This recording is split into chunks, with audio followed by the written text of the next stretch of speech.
Y dijo el Señor: Tú eres Pedro, y sobre esta piedra edificaré mi iglesia. El Santo Padre, Benedicto XVI, en su aprobación y promulgación del compendio del Catecismo escribió: Agradezco infinitamente a Dios nuestro Señor el haber dado este catecismo por mi venerado y amado predecesor, el Papa Juan Pablo II. Estos, la Iglesia, el Papa y el Catecismo, son los fundamentos de esta catequesis de primera comunión. En nombre del Padre, y del Hijo, y del Espíritu Santo. Amén. Ave María Purísima, sin pecado concebida. Bueno, bienvenidos, queridos amigos, a nuestro último programa de este curso para padres y catequistas de primera comunión. Bienvenida, Mónica, muchas gracias por tu presencia hoy y en estos 40 programas y todo el apoyo que haces al Instituto de Formación Teológica por Internet. Gracias a vos, Padre Juan María, contento. Bueno, entonces, con la historia sagrada, hoy nos detendremos en la ascensión del Señor a los cielos y en la venida del Espíritu Santo en Pentecostés. Y dice: corrieron los días, luego de la resurrección, Jesús se reunió muchas veces con sus discípulos, y una de ellas en un cerro próximo al lago de Genesaret. Los discípulos sabían ya con certeza que el Señor vivía, pero seguían sin entender cabalmente la naturaleza de su misión. Todavía esperaban que se proclamara rey y, poniéndose al frente del pueblo judío, expulsara a los romanos de Israel. Jesús insistía en enseñarles, comunicándoles, no obstante, que recién terminarían de comprenderlo cuando recibieran al Espíritu Santo, que les enviaría más tarde. En una oportunidad se dirigió a Pedro y le preguntó: «Pedro, ¿me querés?». Respondió Pedro: «Señor, sabes bien que te quiero». Dijo Jesús: «Apacentá mis ovejas». Por 3 veces se repitió el diálogo.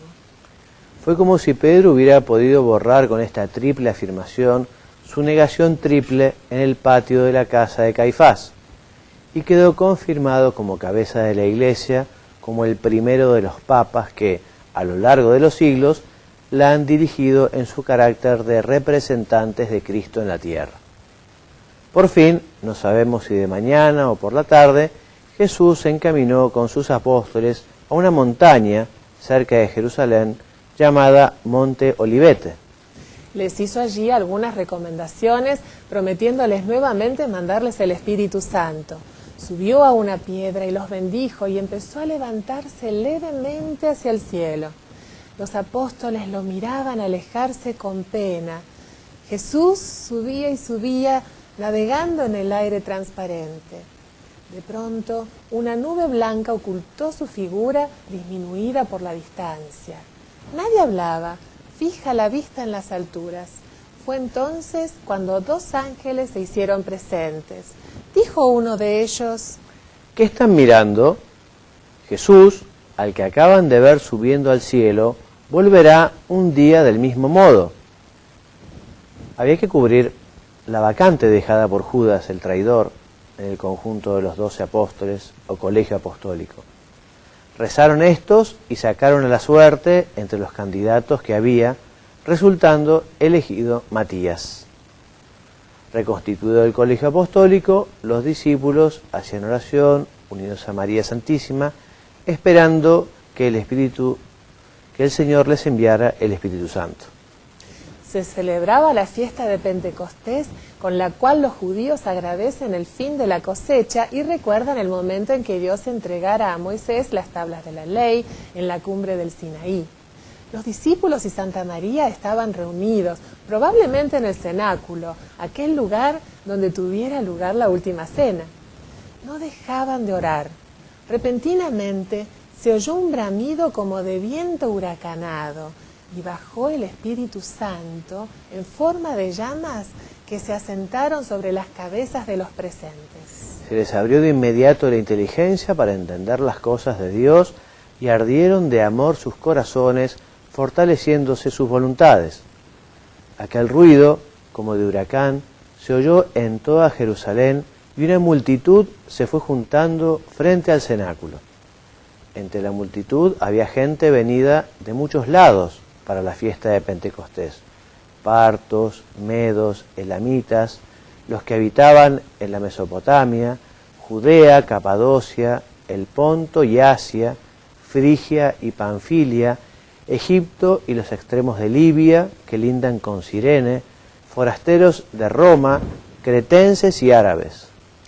Podríamos decir que allí se reunieron habitantes de Israel, Siria y Jordania, griegos, turcos, rusos, armenios, polacos, italianos, austríacos, franceses, españoles, holandeses, británicos y sudafricanos, ciudadanos de Kenia y Nigeria, de Madagascar, australianos, chinos y japoneses, indonesios, pobladores de Alaska, Canadá y los Estados Unidos, mexicanos, hondureños, cubanos, nicaragüenses, colombianos y venezolanos, hombres, mujeres y chicos de Ecuador, Chile, Bolivia, Perú, paraguayos, brasileños, uruguayos y argentinos. Gente de todas partes sin excluir ninguna, del norte y del sur, del este y del oeste. Al observar tal muchedumbre, los apóstoles, inflamados por el fuego del Espíritu Santo, comenzaron a hablar de las grandezas de Dios, a difundir el Evangelio sin temor alguno, a gritos, arrebatados, elocuentes. Y milagrosamente cada uno de ellos los oía hablar en su propia lengua, aunque sus idiomas eran distintos. Pedro pronunció un largo e inspirado discurso. Luego, 3.000 personas se hicieron bautizar. El Evangelio se difundía y los apóstoles eran muy respetados. Pero los enemigos de Jesús seguían dispuestos a silenciar sus enseñanzas. Entre ellos se contaba Saulo de Tarso. Saulo pertenecía a la secta de los fariseos. La persecución contra los apóstoles y discípulos se hizo más intensa. A raíz de ella, un diácono llamado Esteban fue muerto a pedradas. Es el primer mártir. Entre los que cuidaban la ropa de aquellos que lo apedrearon estaba Saulo. Un día, comisionado por los judíos, Saulo marchó a Damasco con una partida de soldados para meter presos a los seguidores de Cristo que descubriera allí. Pero Jesús le habló en el camino en medio de un gran resplandor. Saulo cayó del caballo ciego. Fue instruido en la fe, recuperó la vista y llegó a ser el último de los apóstoles con el nombre de Pablo. Pronto los bautizados pasaron a llamarse cristianos. Y velozmente, con el ritmo vivo que Dios desea, los apóstoles llevaron el Evangelio por todos los rumbos del mundo conocido. Desde la India hasta España, desde las costas del África a las brumosas selvas de Germania, Pedro se aposentó en Roma, que es desde entonces sede de la cristiandad.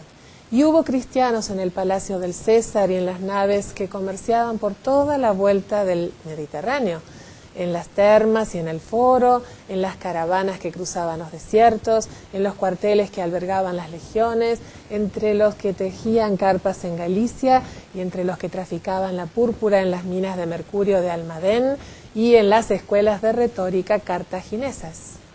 Cada cristiano formaba nuevos cristianos, entre sus amigos, sus parientes, sus compañeros de oficio, sus conocidos ocasionales. Era la suya una labor esforzada, tenaz, fundada en la amistad y la confidencia. El Evangelio fue empapando la trama del tejido social, difundiéndose hasta transformar las costumbres, influir sobre el derecho, modificar los usos de la guerra, dignificar la condición de la mujer, cambiar el arte.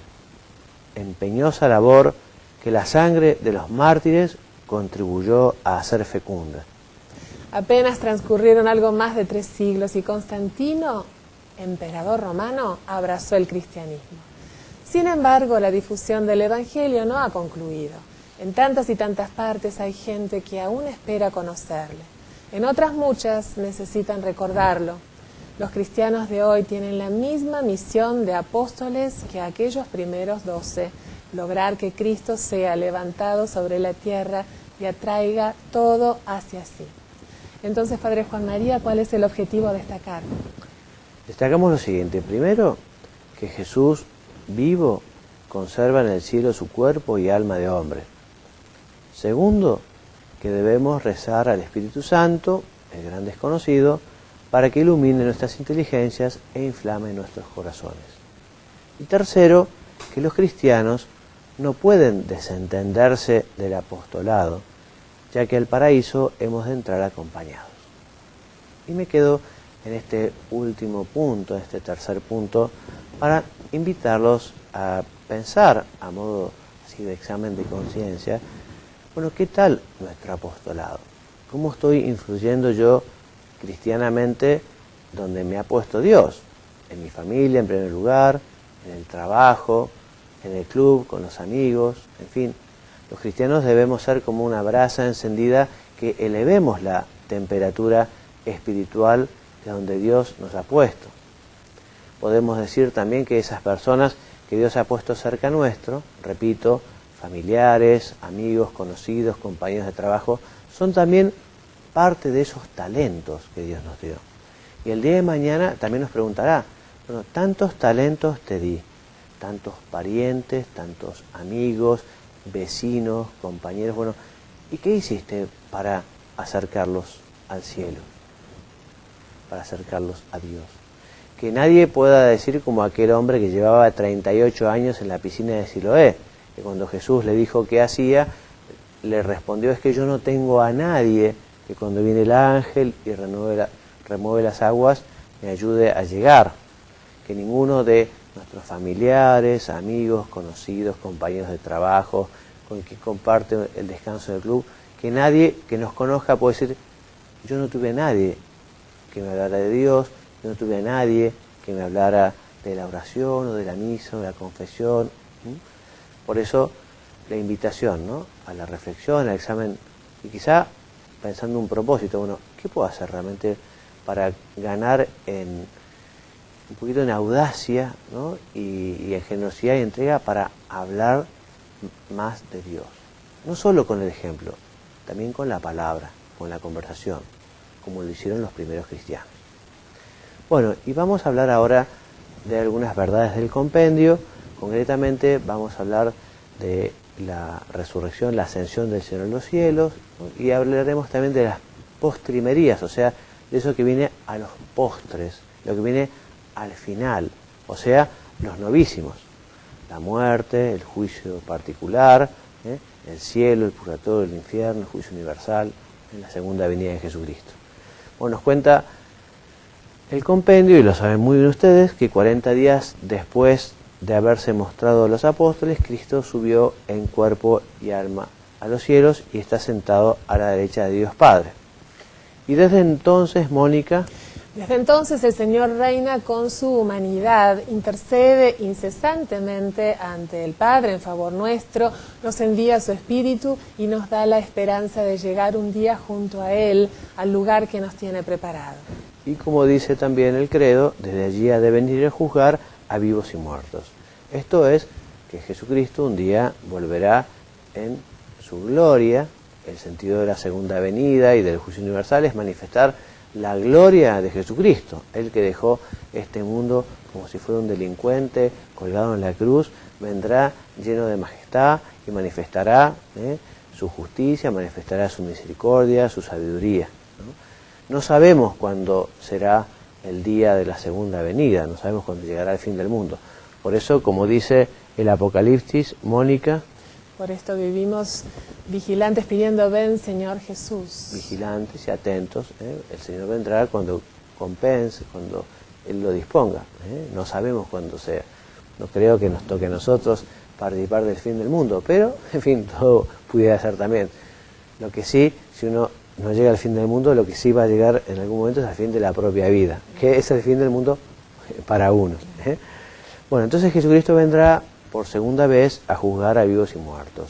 Cristo juzgará a todos y en ese momento, al final del mundo, se desarrollará el juicio final del que hablaremos un poquito después. También decimos en el credo, creo en la resurrección de la carne. La expresión resurrección de la carne, ¿significa, Mónica? Significa que el estado definitivo del hombre no será solamente el alma espiritual separada del cuerpo, sino que también nuestros cuerpos mortales un día volverán a tener vida. Porque la muerte teológicamente es eso, la separación del cuerpo del alma. Cuando el cuerpo no puede mantener el alma porque está enfermo, porque está viejo, en fin, se separa. El alma es inmortal y se presentará al Señor inmediatamente para ser juzgada en ese juicio particular. Pero no es el estado definitivo. El estado definitivo es, con la segunda venida de Jesucristo, se volverán a unir los cuerpos a las almas. Esto no tiene nada que ver con lo que es la reencarnación, nada que ver. Nosotros nos reencarnaremos, nuestras almas se reencarnarán en su propio cuerpo. ¿Cuándo? Al final de los tiempos. Bien, con la muerte, que es esto, justamente la separación del alma y del cuerpo, tiene inmediatamente este juicio particular, seremos juzgados como individuos, cada uno recibirá una luz particular, una gracia, y verá cómo ha sido la vida que Dios nos dio, cómo lo hemos aprovechado, cómo hemos multiplicado esos talentos, justamente.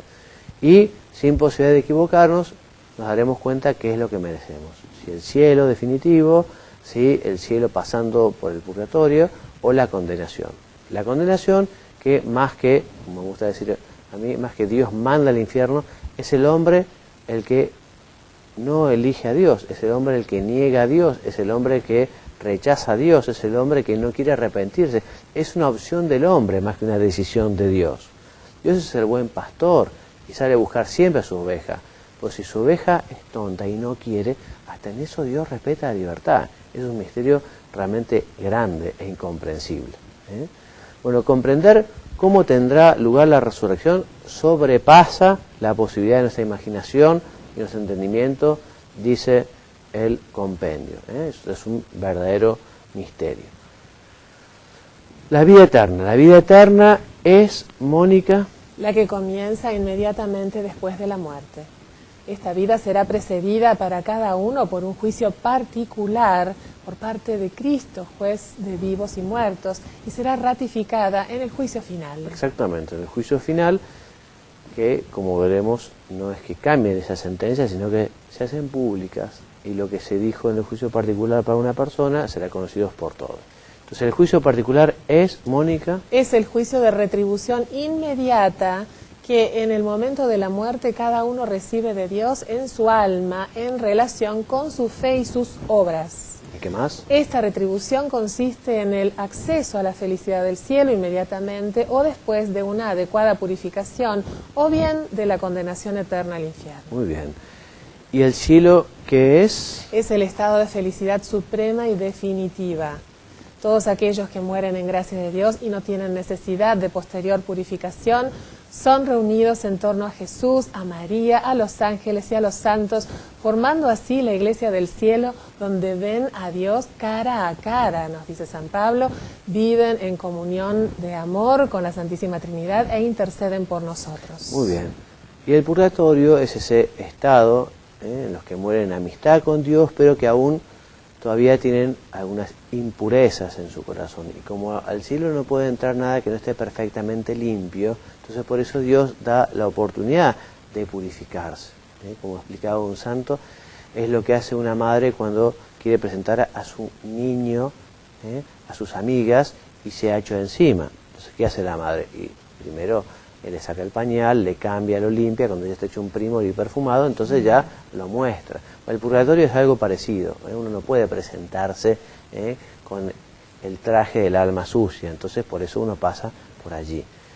Sí vale la pena tratar de purificarnos aquí porque, según todo indica, el purgatorio es bastante áspero, o sea, las penas del purgatorio son grandes, entonces aprovechemos la cruz que Dios nos da, aprovechemos para purificarnos aquí, para tratar de conseguir ir directamente al cielo. Bueno, ¿y en qué consiste el infierno? Consiste en la condenación eterna de todos aquellos que mueren por libre elección en pecado mortal. ¿Y cuál es la pena principal del infierno? La separación eterna de Dios. Cristo mismo expresa esta realidad con las palabras: alejaos de mí, malditos, al fuego eterno. Dios quiere que todos lleguen a la conversión, pero habiendo creado al hombre libre y responsable, respeta sus decisiones. Qué impresionante, ¿no? Un verdadero misterio. Y el juicio final, les decía, llegará y Jesucristo hará pública todas aquellas sentencias de los juicios particulares y se verá realmente el valor de cada hombre. Muchos que han dejado este mundo muy humillados, muy olvidados, muy abandonados, ¿no? Se verá realmente su valía. Otros quizá que han pasado como señorones, pero a base de mentiras, a base de corrupción. Bueno, allí en el juicio final se verá todo tal como fue en realidad. Y tras el juicio final vendrá una tierra nueva y un cielo nuevo, ya no existirá este mundo, ¿no? Así que aspiremos efectivamente a poder acceder a esa Jerusalén celestial, a ese cielo, a ese lugar que Dios tiene preparado para todos aquellos que le son fieles. Y por último la palabra amén. ¿Qué significa? La palabra hebrea amén, con la que se termina también el último libro de la Sagrada Escritura, algunas oraciones del Nuevo Testamento y las oraciones litúrgicas de la Iglesia, significa nuestro sí confiado y total a cuanto confesamos creer, confiándonos totalmente en aquel que es el amén definitivo, es decir, Cristo el Señor. Muy bien, Mónica. Bueno, hasta aquí entonces la lección de hoy en lo que se refiere al compendio, aunque tenemos un pequeño apéndice del que hablaremos, que es sobre el Espíritu Santo, pero antes tu consejo para padres y catequistas. Me gustaría, gracias, me gustaría comentar algo para que como catequistas nosotros en nuestros grupos comentemos el error que tienen las cadenas de oración. Y cuidado, estoy hablando de las cadenas de oración, no hablo de los grupos de oración ni de las campañas de oración, que son maravillosas y los grupos de oración son un regalo de Dios. Hablo de aquellas cadenas de oración que vienen a veces que nos llegan a través de correos electrónicos o en una de esas en un papel manuscrito. Y, a ver, ¿cuál es el problema que tienen estas cadenas? Que vienen con una coacción al final de la oración. Las vas a reconocer enseguida porque te dicen que si vos reescribís, si vos copiás ese texto a X cantidad de personas, te promete que vas a tener éxito en una búsqueda laboral o lo que fuere. O a la inversa, te amenazan con que si no lo haces, podés llegar a tener, no sé, te cae el cielo encima, más o menos. Ese es un tema, Dios no se maneja con esos parámetros, por ende podés pensar, o la lógica nos puede decir que eso no viene de Dios, evidentemente no es real, no es una cadena, no es una oración confiable la que vayas a hacer, si seguís los pasos que te indica. No le tengas miedo a ese tipo de cadenas, no las recibas o déjalas ahí. A mí alguna vez me dijo, mira, rezá por la persona que te la acerca porque lo hace con la mejor buena voluntad o buena fe, pensando que tal vez hace un bien a alguien, pero el error está en la coacción que viene detrás, ¿sí? Entonces, tenés siempre presente, y como catequistas tenemos que poner un poquitito de claridad en este tema a los fieles que creen, que tienen miedo de pronto de discontinuarla o de no hacerla, porque hay un santo generalmente, hay un santo que presentado en esa cadena de oración. Entonces pensá que tenemos que decir que Dios está sobre todo y sobre todos, y que Él es quien tenemos que permitir que Él haga su voluntad sobre el deseo que sea, o sobre eso que se está pidiendo en esa cadena de oración. Aclarar nada más que eso, me parece importante. Muy bien, Mónica, muchas gracias. ¿Y qué decimos entonces de la instrucción del misal romano? Entonces estamos hablando de esas adaptaciones que tiene que hacer el obispo o la conferencia episcopal sobre esta misma instrucción o sobre el ordinario de la misa. Entonces ahora hablamos del canto. El canto tiene una gran importancia en la celebración litúrgica y justamente las conferencias episcopales aprobarán cuáles son las melodías apropiadas y también los instrumentos musicales que pueden ser admitidos en el culto divino. También cada obispo tendrá su calendario local, diocesano, y la conferencia episcopal tendrá el calendario litúrgico de todo el país, donde constarán también especialmente las fiestas propias de cada país, los santos, por ejemplo, de cada país. Muy bien, también nos enseña la instrucción del misal romano que el rito romano se encuentra expresado en las ediciones típicas de los libros litúrgicos aprobados por el Romano Pontífice y también los libros litúrgicos reformados, digamos, por las conferencias episcopales y posteriormente aprobados por la Santa Sede.